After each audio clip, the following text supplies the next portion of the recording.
Hi, I'm Brad. I'm Kim. And we're 626 Ohana, California. Today we're going to be talking about buying DVC through direct market or resale market. Yeah, we're just going to talk about some of the differences what we found and seen between the two. And we actually have bought contracts both ways before. Yeah, and also to let you know before we start into this, we are not sponsored by anybody. So these are our opinions of what we found when we were going through these processes and things that we're comparing. Yeah. And also don't forget to like and subscribe and follow along with our Ohana.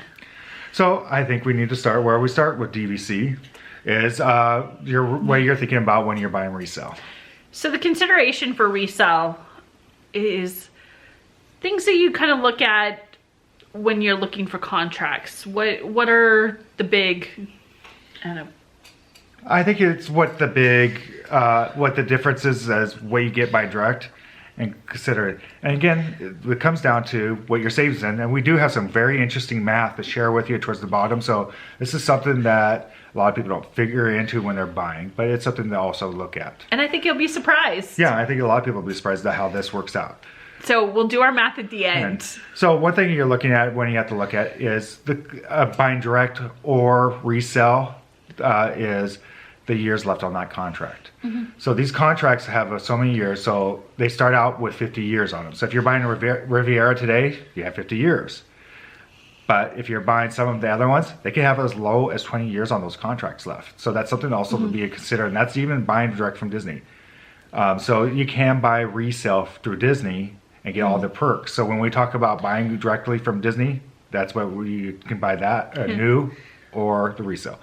But when we're talking about reselling right now, we're talking about what you buy, not through Disney, but through either a real estate agent or one of the trusted sites that you do research that actually sell timeshare contracts or DVC. Companies, sorry.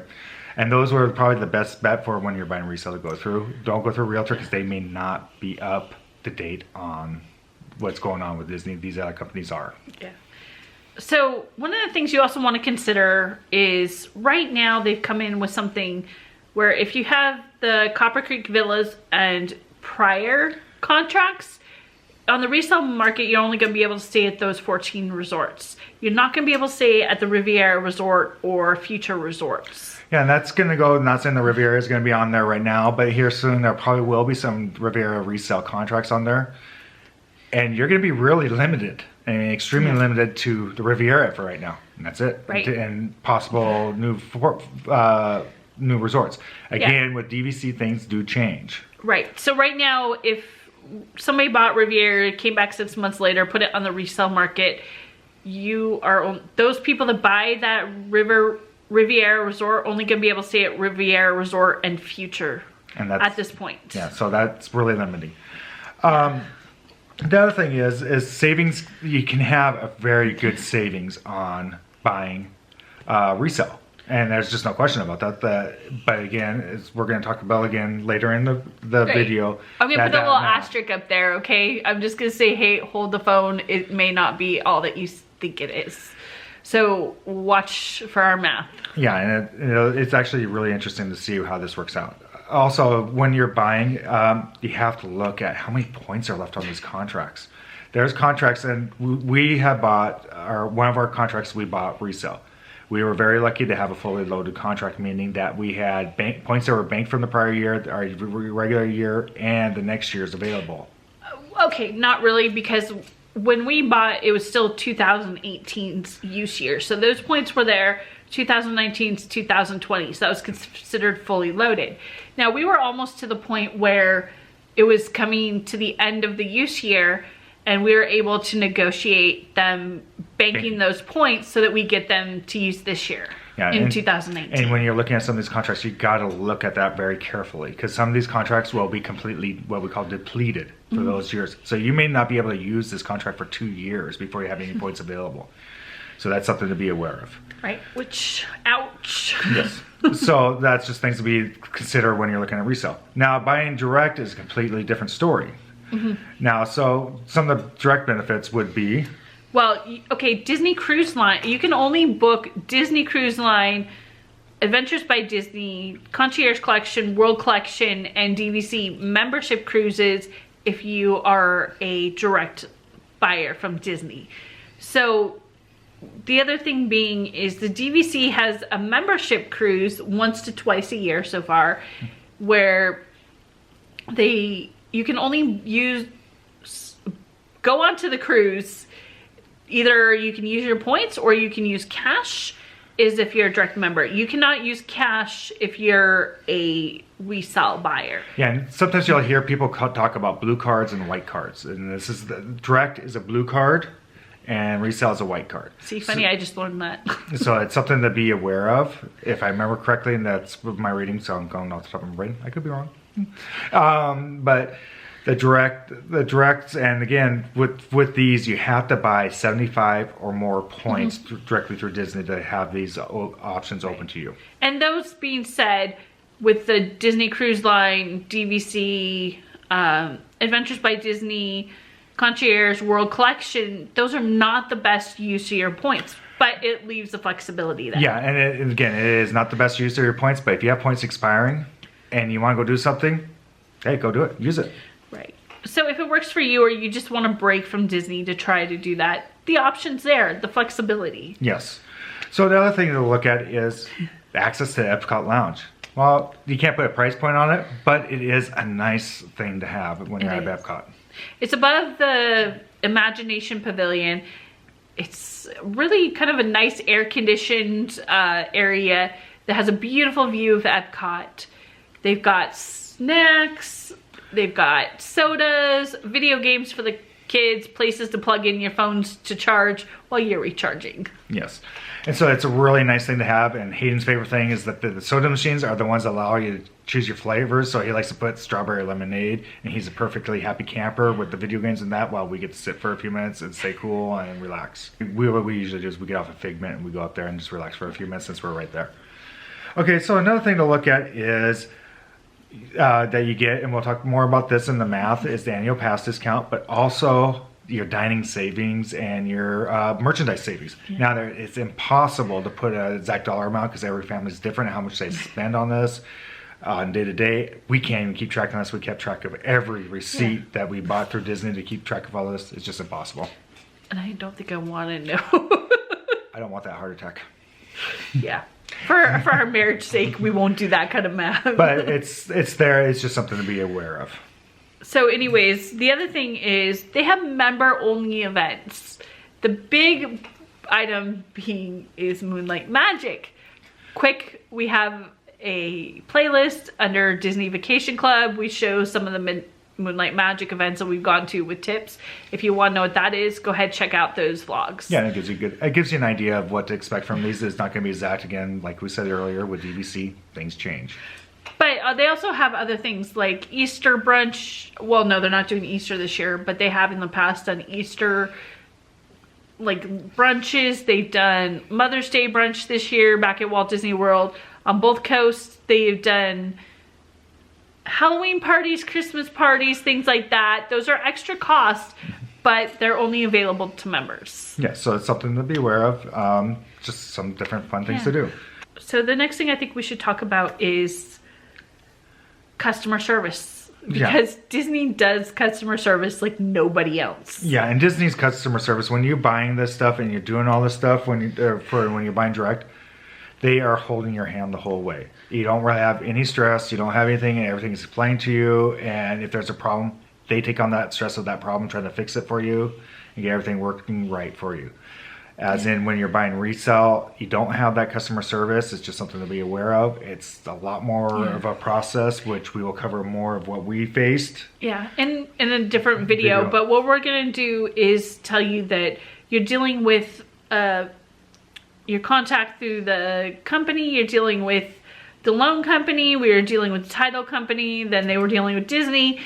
And at times, it kind of felt like you were getting, the best way to describe it's like being on the teacup ride and you're spinning around and then you get off where you land. And it's just kind of a dizzying, disorienting process. Yeah. So the biggest thing is overall, because we paid that $115 per point versus that $170 that we would have paid if we'd gone directly through Disney, we saved a total of $8,800 before taxes. Yeah, and it's a significant savings. But, and we're going to put a huge but into Right, this. we're getting into that really quickly, but it's not always what it looks up to be. If you're just going to Disney World and you just care about the hotels, go resale. okay. But anyways, our contract is 38 years, doesn't expire till 2057. So all of our math that we're about ready to do is based on those 38 years that we have left on our contract. And it is based on current prices as of now, which everybody knows with Disney, it's just going to go up in the future. Right. And that's one of the nice things about DVC is you've locked in what you're paying. You know in advance. So I think now we're to the point of the math. Right. What you're really interested in. Yes. So these are some things that one of these things where we're going to talk about is Moonlight Magic. It's something that we've never seen explained in a lot of our videos when we're doing research on DVC and everything else. And one of those things is a lot of people say, oh, it's just a little savings. It's a few dollars.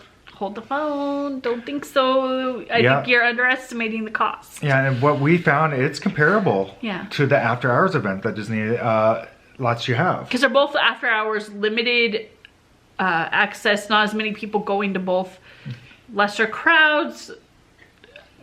There's a lot of there's similar things, There are some differences, but they're not enough. But it gives you a similar what it's going to be like. And you got to remember with these, you have the 5 parks at Disney World and the one at Disneyland, either California Adventure or Disneyland per year. So that gives you 6 events to go to. The 5th one being back at Walt Disney World is Typhoon Lagoon, if you're wondering. So yeah, you'll have Animal Kingdom, Magic Kingdom, Hollywood Studios, and Epcot also.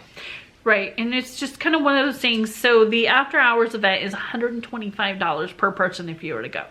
Moonlight Magic lets you take 4 people, or if you're staying at a DVC resort, how many people are staying in your room on that reservation. So that could be up to 12 people. So your savings can actually be more than what we're going to tell you. Yeah, so this is just our math based on our family. So the one person, $125 per year savings is $4,470. For our family of 3 over 38 years, if we went once a year, it would be $14,250. Wow. So that's a lot of money. Again, this is something that you need to plan on if you want to go. And for us, we usually get at least 2 in a year. So we always get our Disneyland or California Adventure in. Plus, when we go to Florida once a year, we usually get at least one of those in.